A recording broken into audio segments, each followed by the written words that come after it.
Hello लोगोफोर आंनि बे बड' स्मार्ट टेक्न'लजिनि लाइभआव नोंथांमोनखौ बयखौबो बरायबाय।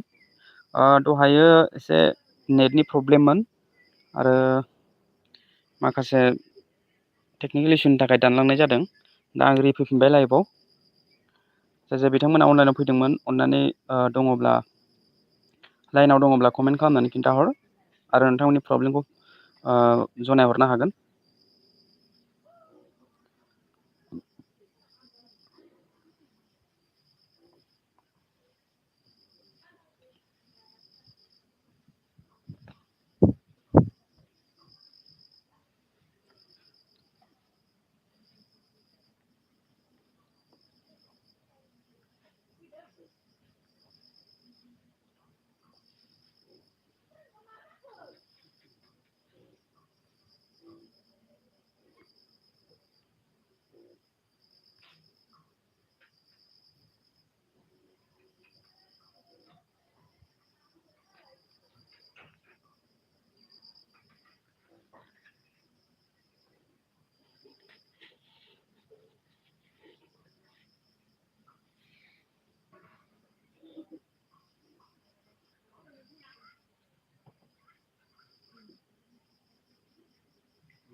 हेलो बिभाय, हेलो बिभाय।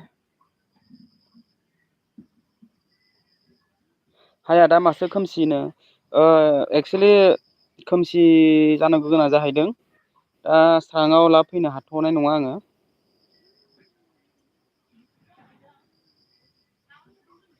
मानो होनबा जोबोद गरमनि जाहोनाव आङो एसे बाहेरायावसो दंफैयो। न'नि एसे साइडआव गरमनि थाखाय आङो कारेन्टबो गैया, बिनि थाखायनो उसुबिदा। ओंखायनो आङो स्राङाव फैनो हाथ'नाय नङा। स' आं स्राङाव फैयाब्लाबो नोंथांमोनजों जेब्लायबो स्राङाव आं दंगासिनो दङ।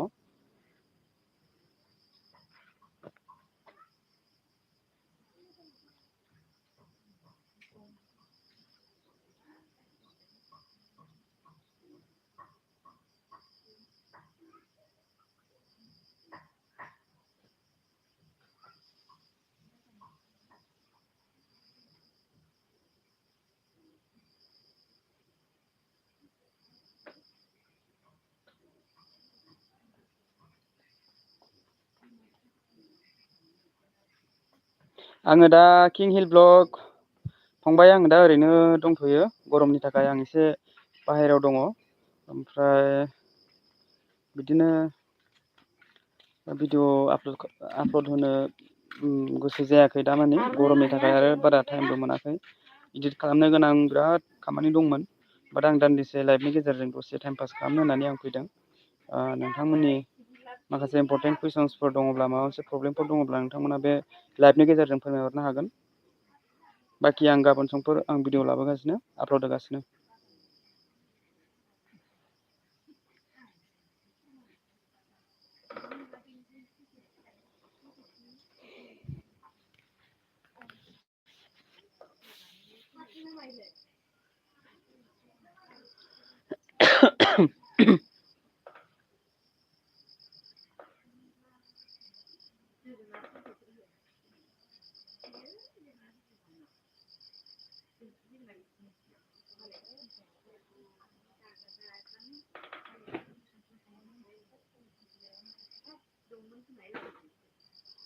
जाय जाय बिथांमोना लाइनाव दङ बिथांमोना कमेन्ट खालामनानै खिन्थाहर सोर सोर फैदों आंबो एसे मिन्थिनो लुगैयो।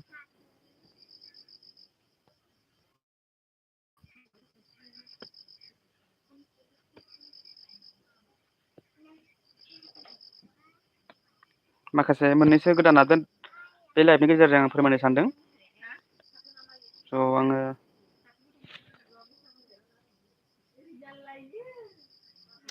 भिडिअनि गेजेरजोंबो बबे मोनसे भिडिअखौ लाबोथ्र'नो टाइमबो मोना भिडिअ आपल'ड खालामनो सम लानानै जोबोद पेन्डिं जानानै दङ उफाय गैया।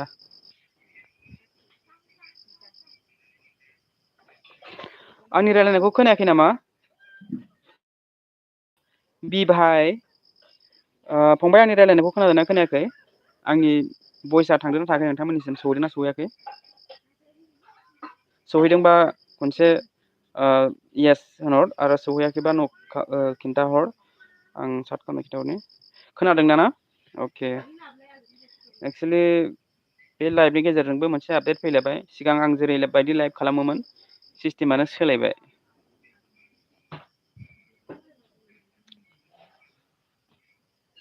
मोनसे मा आपडेट फैलागासिनो इउटुबाव लाइभनि गेजेरजों जेरै सिगां खालामोमोन बेबायदि सिस्टेमानो गैला दा।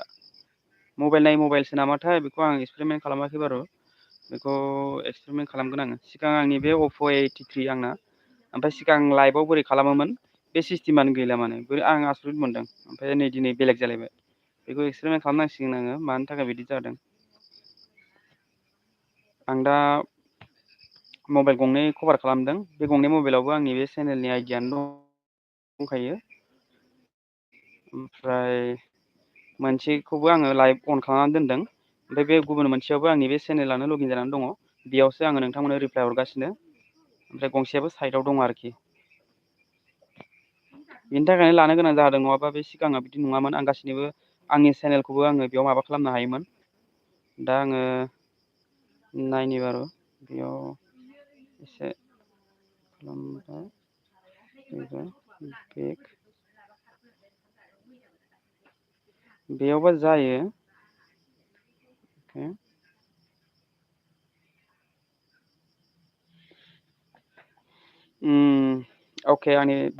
आंनि रायलायनायखौ मोजाङै खोनादों। अके दे केन बड' चेनेल हाय दा आंना दासो फैदों अनलाइन गैयामोन आं। अके दे फैदों मोजाङानो जाबाय।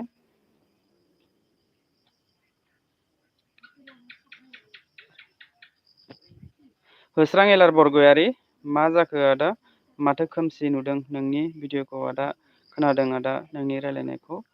अके आंनि रायलायनायखौ खोनादों। खोनादोंबा जोबोद मोजां। बाट आं दा फेस देखायनो हाया मानो होनबा खोमसि कारेन्ट आप डाउनबो आरो गरमनि थाखाय आं न' सिङाव थानो हायाखै जानानै दङ। आं ओंखायनो साइडआवसो दङ। बिनि थाखायनो आरो न' सिङाव दावराव गोबां फेमिलिफोर दङ। संनाय खावनाय जानाय लोंनाय गथ' गथाय माबा माबि बिदिनो जानानै दंजोबो। ओंखायनो माने दावराव दावसियाव एसे उसुबिदा जागोन होननानै एकदम थान्दा सम लानानै आङो एसे साइडआव बाहेरायाव आङो बे लाइभखौ बानायनाय जादों आरो।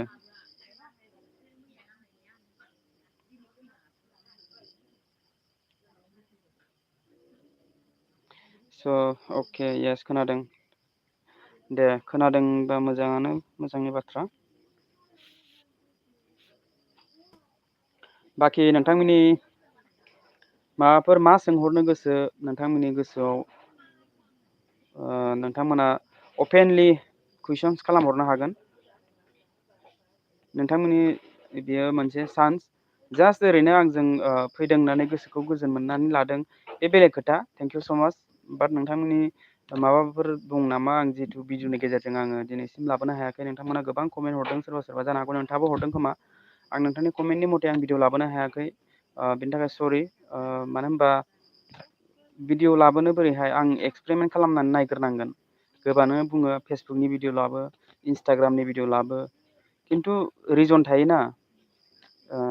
जेनेबा फेसबुकनि मानि सायाव भिडिअ लाबोनो मनेटाइजेसननि सायाव ना फेसबुक हेक जानायनि सायाव ना फेसबुक एकाउन्टना हल ब्लक जानायनि सायाव ना मानि सायाव बेयावथ' नाम थायोना। जानला मोनला फेसबुकनि भिडिअ लाबो होनबाथाय फेसबुकखौ बोरै क्रिएट खालामो बोरै पेज बानायो बेखौथ' बयबो मिथिखायो माथो प्रब्लेमखौथ' नोंथांमोना लोगोसे खिन्थाहरखाया बे प्रब्लेमखौ खिन्थाहरफानांगौ नङाबा आं बोरै मिन्थिनो जे फेसबुकनि सायाव भिडिअ लाबो इन्सटाग्रामनि सायाव भिडिअ लाबो मा प्रब्लेमनि सायाव भिडिअ लाबोनो आंहा बेयाव कनफिउस जानानै दं दा ओंखायनो प्रब्लेमखौ खिन्थाहरग्रो जे आंना फेसबुकआ ओरै थोरै जादों ओरै थोरै जादों बिनि सायाव ओरै थोरै भिडिअ लाबो बेफोरबायदिबा आङो एक्सन लानो हायो बाट नोंथांमोना फेसबुकनि भिडिअ लाबो दा फेसबुकनि मा प्रब्लेमनि सायाव आं भिडिअ लाबोनो बेसो दा खोथाया ओंखायनो गोबां साबसक्राइबारफोर आरो आंनि आंगो लोगोफोर गासैबो कमेन्टस हरो स' आङो बे भिडिअखौ लाबोनो हाया बेफोरबायदि भिडिअ नोंथांमोना खिन्था हरग्रोनांगोन जे ओरै थोरै प्रब्लेमनि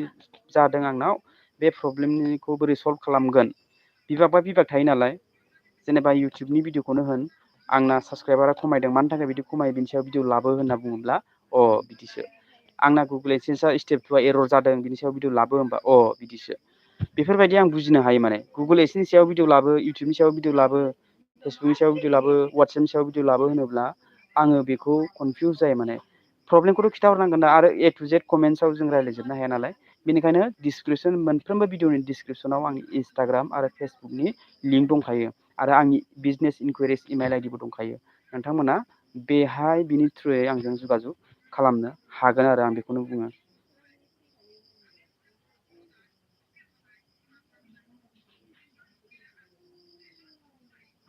आंना दा केएन बड' चेनेल ना आंना न'खराव दा ओरैनो जोङो साब्रैमोन आरो साब्रैयाव सासे देरसिना एसे खाथियावनो दं न' खाथियावनो एसे बेलेग जाबाय ओमफ्राय जों बिदा फंबाय साथामनि गेजेराव आङो सेकेन्ड ओमफ्राय आंनि फंबाय सानै दंबावो फंबाय सासेयानो जाहैदों जोंहा जेंगाव अफिसियेल बे जेंगावआ आंनि फंबाय बेनो दुइसिन आरो ओमफ्राय जेंगावनि बिदा सासे दंबावो बे न'आव गैया बारु बियो बेलेग साइडआव दंहैयो मोनसे कम्पानियाव दंहैयो बियो ओमफ्राय दा जोङो न'आव जेंगावजों आंजों दङ फंबाय सासेया बाहेरायाव दंहैयो ओमफ्राय बिदा सासे देरसिना आलादा जाबाय बेबो न' खाथियावनो दङ जों दा बुंनो थाङोब्ला बिमा दङ ओमफ्राय फंबायजों सानै बिमा ओमफ्राय जेंगावनि हिन्जाव आं फेमिलि जों जयैनो दंजोबो आरो खबराथ' जोबोद मोजां बुंनो थाङोब्ला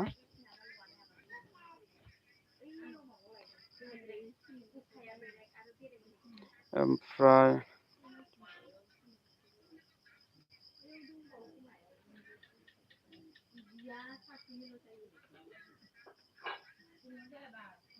थेंक इउ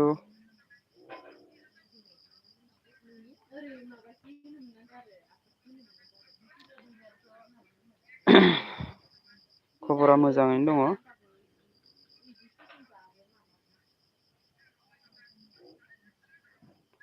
केएन बड' अफिसियेला बुंदों आदा आंनि भिडिअ बानायनाया गोरोन्थि जागोन नामाथाय मानो गोरोन्थि जानांगौ केएन बड' अफिसियेल नोंथाङा माबायदि भिडिअ बानायो वेलकाम भिलेज आदाया मा आदाया हिन्जाव लागोन ना लायाखै आंनाव बिनि कमेन्ट गोबाङानो सोंहरदों बिनि सोमोन्दै आङो कुइसन्स किउ एन ए आव आं बिनि रिप्लाइखौ हरगोन किउ एन ए आव नेक्स्ट सानडेफ्राव आं किउ एन ए मोनसे लाबोगोन बिनि थाखाय आं सापारेट मोनसे भिडिअ लाबोगोन बे भिडिअनि गेजेरजों हेशटेगनि गेजेरजों नोंथांमोना सोंहरनो हागोन मा सोंहरनो गोसो बेयाव आङो ए टु जेड रेयार एन्ड जेनिउन आङो रिप्लाइखौ हरगोन आरोखि वेलकाम भिलेज दे फंबाय गाज्रि दामोन जेड एक्स बड' ब्लग आदानि गामिनि मुङा मा आंनि गामिया 1 नं नाहरबारि धेमाजि डिस्ट्रिक्ट पस्ट अफिस दिफा गोग्लैयो सिमेन्ट सापरिनि खाथियाव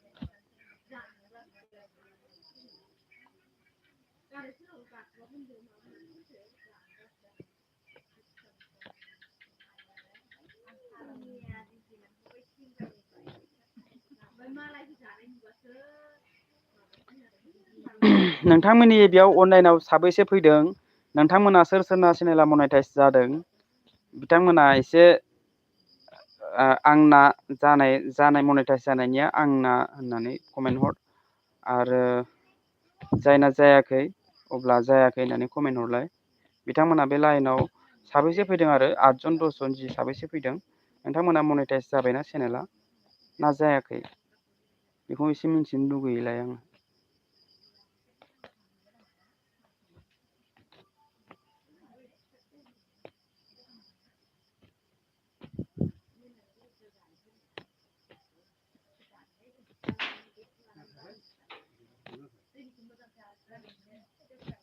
बेयाव अनलाइनाव साबैसे फैदों बिथांमोना सोर सोरना मनेटाइज जानाय सोर सोरना जायाखै अन्नानै खनसे जादोंबा जादों जायाखैबा जायाखै होननानै कमेन्ट हर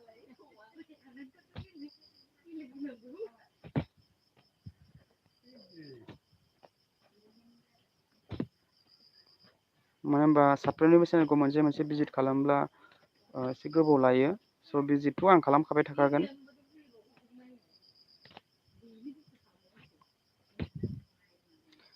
आरो जिथु प्रमसननि आं जिथु भिडिअ लाबोयो दिनैसिम आङो प्रमसन खालामनायनि उइनारफोरा आंनि चेनेलाव बांसिनानो मनेटाइज जानाया बारा गैया मनेटाइज जायै बिथांमोनासो बांसिन दङ स' आं जोबोद गोजोननाय मोनो जाय बिथांमोना आंनो फल' खालामो बे भिडिअखौ मनेटाइज जायैफोरनि थाखाय आं एवारनेस होयो बेफोरबायदि माने नलेजेबोल भिडिअ लाबोयो मनेटाइज जानायफोरनि थाखाय लाबोब्लाबो मनेटाइज जायैनि थाखाय जोबोद हेल्प माने फायदा नोंथांमोना एसे स्मार्ट जानानै बेखौ केट्च खालामनो रोंनांगोन आरोखि मनेटाइज जानायनि थाखाय आं भिडिअ लाबोयोब्लाबो नोंथांनि चेनेलावबो बैफोरबायदि जाहैगोन सानसे समाव ओंखायनो नोंथाङा एडभान्स टेक्न'लजि माखौ बुंदों लोगोफोर मिथिगौ ना नोंथांमोननि चेनेला मनेटाइज जायाखै होननानै मनेटाइज जानायनि थाखाय आं मनेटाइज जानायनि बागै भिडिअ लाबोदों मालाय मनेटाइज जानायनि थाखायल' भिडिअ लाबोयो बेफोरबायदि सानोबा नोंथाङा जोबोद गोरोन्थि जागोन मानो होनोब्ला इन फिउचार नोंथांमोननि भिडिअआवबो बेफोरबायदि प्रब्लेम जागोन ओंखायनो एडभान्सलि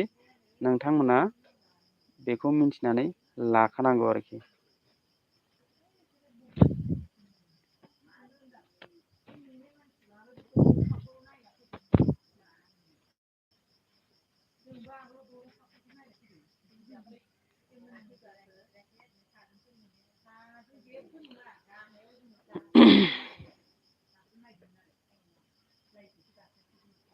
वेलकाम भिलेजआ कमेन्ट खालामहरदोंमोन दै आदा एसे प्रमट खालामना होदो बेफोरबायदि कमेन्ट्स हरदों सरि प्रमटथ' खालामगोन खालामनाया बेखौ कमेन्ट्सखौ आं नुदों बारु आंनि सिगां इउटुबा नोंथांनि मेसेजखौ नुदों बेफोरबायदि कमेन्ट्स प्रमट खालामनाय साबसक्राइब खालामनानै होदो बेफोरबायदिया माने बेफोरबायदि कमेन्ट्सआ स्पाम जाहैयो बेयाव माने इउटुबा डाइरेक्ट लोगो लोगो बुंखायो this message is help for review इउटुबा दा लाइभआव नोंथांमोना मा कमेन्ट हरदोंना इउटुबा रिभिउ खालामगासिनो नोंथांमोना मिथियोना मिथिया आं मा रिप्लाइ हरदों नोंथांमोना मा कमेन्ट्स हरदों बेखौ इउटुबनि माबायाव बेयो दंहैगासिनो माने थांगासिनो इउटुबा नायगासिनो आं जे मा कमेन्ट आं मा लाइभआव मा खालामदों ओरैबायदि माने इउटुबनि मेसिना इउटुबनि जिथु टिम बिथांमोना नायगासिनो दा नोंथाङा मा कमेन्ट हरदों आं मा बुंदों नोंथाङा कमेन्ट्सआव मा लिरहरदों बेफोरखौ गासिबो रिभिउ खालामजोबना नायगासिनो जुदि लाइभनि गेजेरजोंबो स्ट्राइक फैयो जुदि आं लाइभनि गेजेरजों मिसलिडिं खालामदों माबा मोनसे भायलेसन खालामदों बेखौबो लाइभआव मिन्थिजोबो स' प्रमसन खालामनाय मानाय माने सापर्ट खालाम बेफोरबायदिया बेलेग आरोना प्रमट खालाम बा साबसक्राइब खालाम बेफोरबायदि बुंबाथाय इउटुबा माने डाइरेक्ट वार्निं हरखायो जे this message is help for review होननानै बुङोब्लाथाय सिगां इउटुबा बेखौ रिभिउ खालामग्रोगोन जुदि नोंथाङा गाज्रि जेबो माबा गैया अब्ला बेखौ कमेन्टखौ श' खालामगोन आदारवाइस बेखौ हाइड खालामनानै दोनगोन आरोखि बेफोरबायदि फैयो बिराद डेन्जारलै इउटुबनि गाइडेन्सफ्रा बेफोरखौ फल' खालामजोबथारनांगौ माने ओमफ्राय आंनिया गोदानसो चेनेला okay good okay thank you उन्स नार्जारि अफिसियेल ब्लग चेनेल हेल' गुड एभ्रिथिं लाइक डान अके थेंक इउ। ओमफ्राय केमब्रिज आंना चेनेल मोनसेनि मा होनदों आंना चेनेल मोनसेनि मुङा मामोनलाय आंनि चेनेल मोनसेनि मुङानो जाहैबाय आर'नाइ टेकनिकेल। फार्स्टआव माइकेल BTY टेगमोन, ओमफ्राय आं दा आर'नाइ टेकनिकेल दोनदों आरो बेखौ आर'नाइ technical. This message is help for review helping blogs. आंना साबसक्राइबानो गैया। साबसक्राइबारा गैया होननानै नोंथाङा डिमटिभेट जानाङा, दुखु जानाङा, सिन्था जानाङा। साबसक्राइबारालाय मा, नोंथाङा मेहनत खालाम, खस्थ' खालाम, फल' खालाम, ट्रिक इउस खालाम, माखासे स्मार्ट जा। बेफोरबायदि साननानै खाफाल हमनानै थायोब्ला, आंना खाफालानो बेनोसैलै होननानै जेबो मावा दाङालासिनो थायोब्ला नोंथाङा बिराद नोंथांनिनो खस्थ', नोंथांनिनो खहा। सोरबा सासेया जेनेबा आथिं दं, आखाइ दं, खोमा दं, गन्थं दं, मेगन दं, गासैबो एक्टिभिटि खालामजोबनो हायो। आंना खाफालानो बेनोसैलै होननानै जेबो मावा दाङालासिनो बियो थाबाय थायोब्ला, होमब्ला खहाया सोरनि? एसे खस्थ' खालाम। साबसक्राइबारा गैया होननानै साबसक्राइबारा ओरैनो फैयाना लोगो, खस्थ' खालामनांगोन एसे। अभियासलि नोंथाङा खस्थ' खालामनांगोन। खस्थ' खालाम होनोब्ला नोंथाङा गोलोमदै गलायजासे बा बोलो गारलायनाङाना बिनि इउटुबनि खस्थ'आ। इउटुबनि खस्थ'आ नोंथाङा सान्दुं अखा खारथिंनानै, सान्दुं थिखा थिखि खामानि मावनानै, बोलो होनाय खामानि मावनानै, बोलो गारनानै नोंथांनि देहाया माबा मोनसे मोदोम सानाय, आथिं सानाय, आखाइ सानाय, बेफोरबायदि खस्थ' नङा। आंनि बुंनाया बेनो जे खस्थ' खालाम माने नोंथाङा जिराय जिराय, उन्दु उन्दु नोंथाङा खस्थ' खालामनांगौ बे इउटुबाव। माखासे ट्रिक बाहायनांगौ, माखासे गियान एचिभ खालामनांगौ गुबुनफोरनिफ्राय, जे मा सिस्टेमै दा खालामो। दा गोदान, दासो नोङो निउ, दा फार्स्ट निउनिफ्राय दिनैसिम मिलियन अफ साबसक्राइबार गोनांफ्रा दिनैसिम खस्थ' खालामगासिनो। नाथाय बिसोरनि खस्थ'आ बोलो होनानै नङा, बिसोरनि खस्थ'आ जाहैबाय माइन्ड, दिमाग लागायनांगौ। ओरैबायदि माने माइन्डखौ इउज खालामो, बेफोरबायदि ट्रिक बाहायो। बोलोनि खामानि नङा बियो। बोलोनि खामानिनि खस्थ'खौ आं होनाखै। बोलोनि खामानि खस्थ'बाथ' आरो दंबावोसो। जुदि नोंथाङा बोलोनि खस्थ' खामानि मावनानै गुबुनफ्रा माबायदि इउटुबनि बागै साननानै, माबायदि दिमाग लागायनानै सानसेयाव सानसे सोलोङैसो साक्सेस जायो। स' साबसक्राइबार गैया होननानै डाइरेक्टलि बेफोरबायदि खालामनाङा माने। बिदि सिन्था जानानै थानाङा। खस्थ' खालाम, भिडिअ आपल'ड खालाम, सानसे गोदान गोदान नलेज गेइन खालाम। जेरेक्स बड' ब्लग, आंनिखौबो एसे सापर्ट खालामदो आदा। सापर्ट खालामनायनि भिडिअआ थांनाय लास्ट भिडिअ आं माब्ला आपल'ड खालामदोंमोन बेयाव थांनानै कमेन्ट खालाम, भिडिअखौ लाइक खालाम, ओमफ्राय चेनेलखौ साबसक्राइब खालाम। नोंथाङा जुदि गोदानब्ला आरो नोंथाङा अलरेडि साबसक्राइबारब्ला कमेन्ट खालामना खिन्थाहरबानो जाबाय। कमेन्ट खालामनायनि उनाव आङो नेक्स्ट भिडिअआ गाबोन भिडिअ मोनसे लाबोनो हागौ आङो। बे भिडिअनि गेजेरजों गाबोन सोर उइनार जायो जानो हागौ, नोंथाङाबो उइनार जानो हागौ। बैयाव पार्टिसिपेट खालामहैयो माने। बे आंनि लास्ट भिडिअ, आंनि चेनेलाव लास्ट भिडिअ आं माब्ला आपल'ड खालामामोन बेयाव पार्टिसिपेट खालामहै।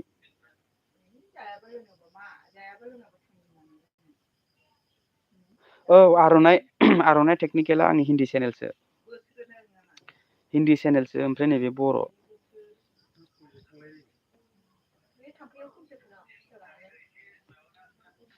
आर'नाइ टेकनिकेल चेनेला आंना हिन्दीसो।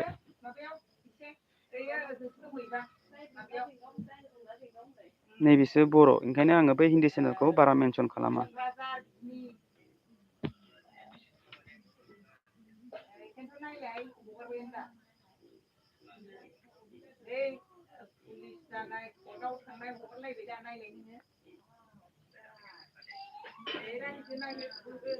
बेदरमोन, औ बेदरखा, बेदरालाय अमा बेदर संदों। उफाय गैया, गामि एरिया नालाय, स्टुडिअ'बो गैया आंना। एकदमबारे बिदिनो आरो नोंनि न'आव जेरै फेमिलिफोरजों रायलायनाय मानाय जेरै रायलायो आंबो जास्ट खाथियाव रायलायनानै दं आरोखि गामि नालाय आरो उफाय गैया बे रायलायनाय थांलाय फैलाय बेफोरबायदिनो आरो बिदिनो आं लाइभआव फैगासिनो दसेनि थाखाय प्रन्जल ब्रह्म हाय प्रन्जल ब्रह्म हाय आदा हाय फंबाय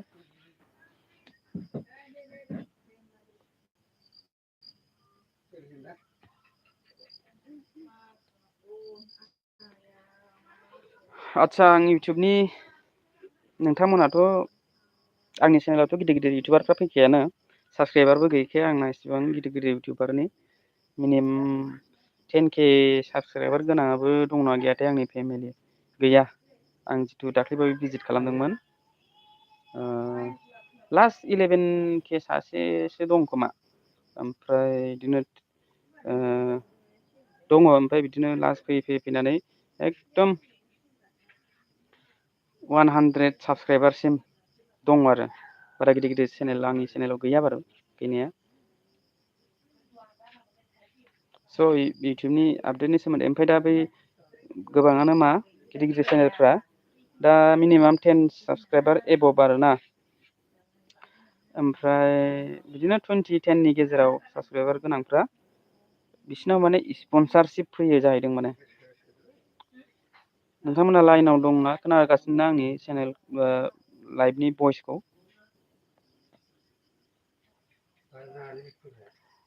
बिथांमोनाव स्पनसारशिप फैयो कम्पानिनिफ्राय माबा मोनसे प्रडाक्टखौ स्पन्सार खालामनो थाखाय इमाइल फैयो जाहैदों ओमफ्राय इमाइलाव ओरैबायदि लिरहरो नोंथाङा बिनि नोंथांनि चेनेलनि थ्रुयै बे प्रडाक्टखौ प्रमट खालामोब्ला $1000 $5000 बेफोरबायदि होनाय जागोन जाहैदों माने इमाइलाव दे बिराद हिस्ट'रिकेल माने एकदमबारे एफा गिदिर इउटुबार जानानै बेफोरबायदि जेबो नलेज लायाब्ला आरो जों फिसा फिसौ इउटुबारफोरनि बिनियालाय साबसक्राइबारानो गैया बेलाय मा नलेज होनो हायो होननानै बेफोरबायदि इगनर खालामनाय इउटुबार आङो बिराद बोरैबा दुखुबो मोनलायलाङो बिथांमोननि चेनेला इमान गिदिर जाबाय खमसे खम स्पनसारशिप माबोरै लायो बेखौबो मिथिया जाय बिथांमोननि चेनेला माने हेक जानानै होयो मेसेजनि थ्रु इमाइलनि थ्रुयै हेक खालामबावो बिथांमोनखौ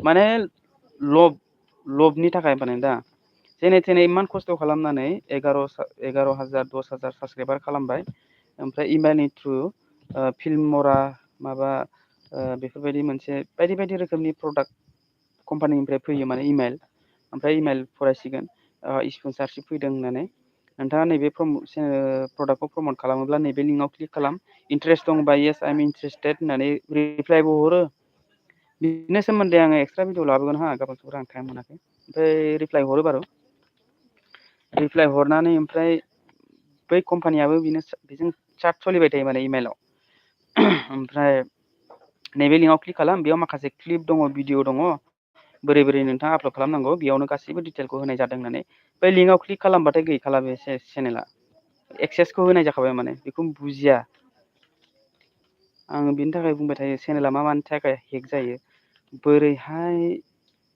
फेक स्पनसारशिप फेक आइडिखौ कम्पानि आइडिखौ बोरैहाय सिनायनांगौ बेफोरनि बागै गासैबो आङो भिडिअ डिटेल होनाय दंखायो आरो गोदाननिफ्राय गोदान आपडेट फैलागासिनो बिनि सायाव आं भिडिअ लाबोगोन गोबाङानो मिन्थिया माने बेखौ गोबांनि चेनेलानो बिदिनो हेक जालांगासिनो डिलेट जालांगासिनो ओमफ्राय बेफोरबायदिनो बिराद ब्लेम माबा माबि खालामजालागासिनो माने ओमफ्राय सोरबाबा मनिटाइस जादों ओमफ्राय जाखांनायनि उनाव मा खामानि मावनांगौ बेखौ मावनानै लायाखै मनिटाइस जाबाय एडसेन्स एप्लाइ खालामबाय ओमफ्राय एडसेन्स एप्लाइ खालामखांनायनि उनाव आरो एप्रुभबो जाबाय एडसेन्सआ एप्रुभ जाखांनायनि उनाव मा खालामखो बियो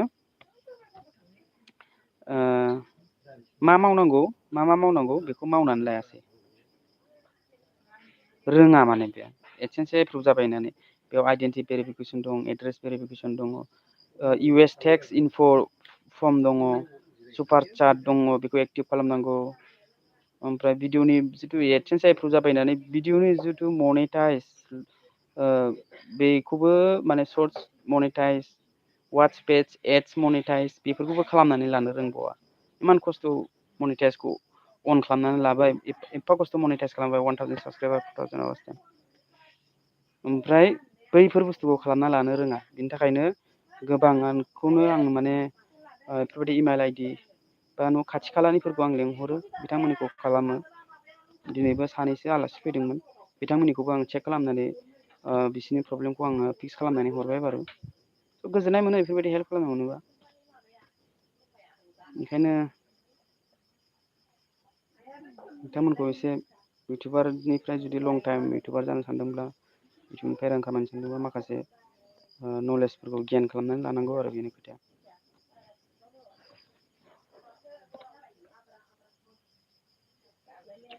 अब्ला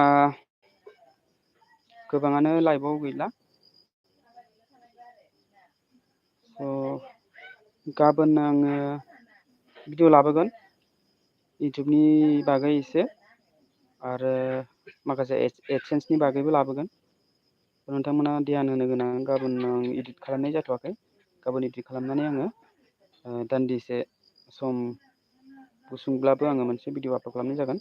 बेयाव स्पन्सार जाय बिथांमोना थांनाय भिडिअआव कमेन्ट हरदों बिथांखौबो आङो प्रमट खालामनाय जागोन। जाय उइनार जायो बेखौ नायनोसै। अब्ला लाइभखौ आङो बेखिनियावनो दोनथ'नाय जागोन, अडियेन्सफ्राबो गैला। स' लोगो मोनगोन नेक्स्ट भिडिअ। टाटा bye bye and take care.